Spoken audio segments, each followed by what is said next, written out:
In 2022, we celebrate 130 years of HBCU football. On December 27th, 1892, Livingstone and Biddle College, now known as Johnson C. Smith University, played in Salisbury, North Carolina, with Biddle winning 5-0. Over time, HBCU football has evolved. HBCU football's popularity continues to rise. Millions attend games each year and millions more watch on television. The HBCU bands provide some of the top entertainment in the country. Over that time, some of the best players to ever play in the National Football League played at HBCUs. Every Monday through Friday on the HBCU Football Daily Podcast, national radio and television host Donal Ware takes a look at what's happening in HBCU football and talks with coaches, players, administrators, and media about the 2022 season. Make sure you join the conversation on social media by using the hashtag HBCU130. Now, here's your host, Donal Ware. You've got it locked to the HBCU Football Daily Podcast for today, Friday, October 21st. I'm Donal Ware. It's Friday, week 8 of the HBCU football season, and things are getting hot and heavy. And, of course, we're going to take a look at the HBCU National Game of the week. Now, there's a couple of games we could have looked at. We could have looked at Langston versus Ottawa. Langston's at home.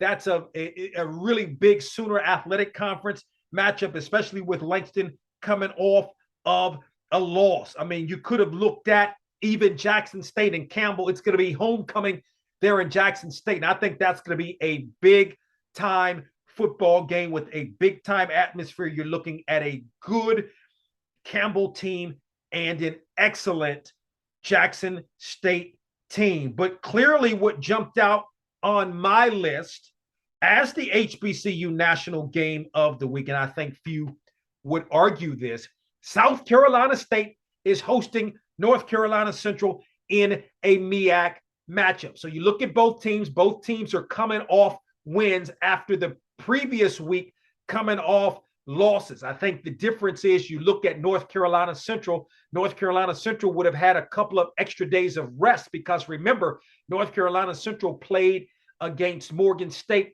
on ESPN2 last Thursday. Meanwhile, you look at South Carolina State, it's coming off a victory over Virginia University of Lynchburg. So the competition level for South Carolina State, it wasn't on par with obviously North Carolina Central beating Morgan State. And I think North Carolina Central did a really good job against Morgan State, able to bottle up the run. And let's start there with the North Carolina Central defense. I think this is a really solid and sound defense. Yes, it gave up 48 points, no question. It gave up 48 points to Campbell. Campbell's got a good team. I'm telling you, Campbell is a good football team's got good in the trenches on both sides of the ball. But this is a North Carolina Central team I've had a chance to watch. Defensively, plays well, puts some pressure on the quarterback, but can stop the run. Alfonso Graham, who leads the MEAC in rushing for Morgan State, had 41 yards on 14 carries after the previous week, rushing for 203 yards against Norfolk State. So you know that North Carolina Central can stop the run. Trey Oliver, the head coach, is a defensive-minded guy. And, I mean, it's just a solid North Carolina Central defense. When I look at South Carolina State's offense, South Carolina State's offense this year has just not gotten it going. Corey Fields, the quarterback's completing 44% of his passes, but he really hasn't gotten it going so far this year. And even as surprising is that South Carolina State hasn't been able to run the football. I had a chance to see the Bulldogs play against North Carolina A&T. Couldn't really get the run game going, the pass game going. Now, the one guy that's really, really good is Shaq Davis, the wide receiver. He's 6'5". The 50-50 balls he can go get. He's a deep threat. He's a guy that, when he touches the football, has the ability to take it to the house, has the ability to score touchdowns. So I think that's one of the positives when you look at the South Carolina State wide receivers. Even the offensive line isn't as good as Buddy Pugh has really had in years past. So, I mean, if I had to give who I think would win, and again, again, a couple of extra days for North Carolina Central to prepare. South Carolina State, 2 less days than North Carolina Central to prepare, coming off playing a not even a Division II opponent, but Virginia University of Lynchburg, who plays these type of games. There's nothing wrong with that because they've got some guys that can play. There's no doubt about that. But again, I mean, South Carolina State put it on Virginia University of Lynchburg. Now, let me go to the South Carolina State defense, which I think isn't playing up to par either. Again, gave up 41 points to North Carolina A&T, who at the time was 0-3 on the season and was really looking for an offensive identity, particularly in the passing game, right? So you give up 41 points there. Did a better job against Florida A&M, who's got a solid offense. I'll give them that. But I thought it would be more of a dominating South Carolina State defense at this point, and it just hasn't been. But you still got guys that can play. Jablonski Green, Patrick Godbolt, your 2 defensive ends are really, really good and can turn it on at any time. Then you've got B.J. Davis at the linebacker position. And as I've said so many times, I mean, he was one of my top 5 players at the midway point. This kid is absolutely dynamite. He's going to be that next guy when you're talking about defensive players, Javon Hargrave, Shaq Leonard that are playing, Antonio Hamilton that are playing in the National Football League. This guy can play. He's a sideline to sideline guy. He's not for a linebacker, he's not a big kid, but he can play. He can check tight ends. Maybe sort of in a way, maybe like a Joe Thomas, type of guy. Just makes plays all over the field. So that's going to be one of the really good things you're going to look at from the South Carolina State defense.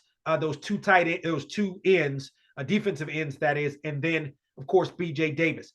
When I look at North Carolina Central's offense, running the football well, Latrell Collier is getting it done, certainly in the running game. But, I mean, he's not the only one. I mean, if I look at a guy like the quarterback in Davius Richard, I mean, Davius Richard has been really, really, really, really good this year, right?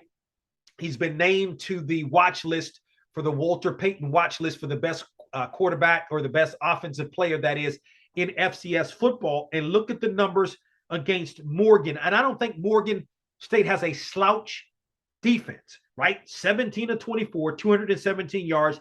He had 4 touchdowns in the ball game. And I want to make sure I have his rushing stats correctly as well. Rushed for 66 yards and 2 touchdowns. So he was responsible for 6 touchdowns. This kid, meaning Davius Richard, is one of the best players in HBCU football, one of the best quarterbacks that we're not talking about. When I look at the level of responsibility in terms of touchdowns on the season, go back to the North Carolina A&T game. 2 passing touchdowns, 2 rushing touchdowns. I'm trying to think. Go back to the game against New Hampshire. He was responsible. He had rushing touchdowns as well as passing touchdowns. So he has really gotten it done. As a matter of fact, what I'm going to do here is I'm going to pull up his stats so I can give you a better idea in terms of what he's been able to do rushing the football and passing. So far this year, 13 touchdowns passing, 5 interceptions on the season. I mean, that's pretty good, averaging 211 yards per game. And then rushing touchdowns, he's got 8 rushing touchdowns on the season. So you're talking about a young man on the season that's responsible for 21 touchdowns on the season in 6 football games. He's dynamic. He's made, I think, a really big jump from last year to this year. He was solid last year, but he's made a significant jump from last year to this year. So all of that said, I've laid out the offense and the defense. And by the way, North Carolina Central's got a good field goal kicker in Adrian Oliva as well. So he can get it done as well. Laid it all out. My prediction for this football game. This is a game that's in Orangeburg.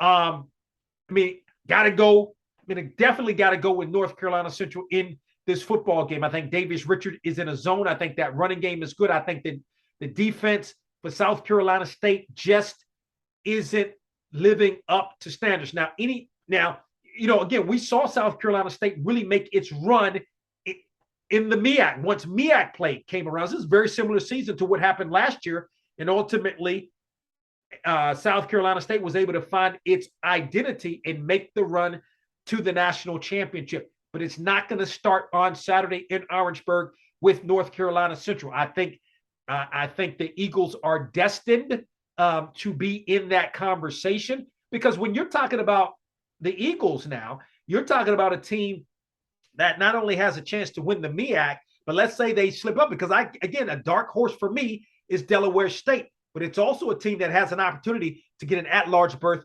to the playoffs as well. So my prediction, I think it's going to be a relatively close game. I like the Eagles in this game. I think it's going to be somewhere around 24-17 with North Carolina Central winning this football game. Your thoughts, you can hit me up via Twitter at Boxtorow, BOXTOROW, or on my personal Instagram account, or personal email account, personal Twitter account, that is, at DWare1. Enjoy the game that you're going to watch this weekend. Have a wonderful weekend. And don't forget, this weekend, if you missed any of our HBCU Football Daily podcasts, you can listen to them on our website, boxtorow.com. You can also listen to them on iHeartMedia.com or wherever you get your podcasts. And you can watch on the Box to Row YouTube page. Catch up on some of those podcasts this weekend.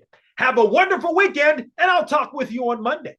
We hope you enjoyed this episode of the HBCU Football Daily Podcast. You can also listen to the podcast at boxtorow.com, iHeartMedia, or wherever you get your podcasts. Don't forget to get your HBCU football fix on Box to Row with Donal Ware each weekend on the radio station near you, and on SiriusXM on HBCU, Channel 142, and on ESPNU Radio on SiriusXM, Channel 84. Follow us on Twitter and Instagram at Box to Row for the latest in HBCU football, and don't forget to tell a friend.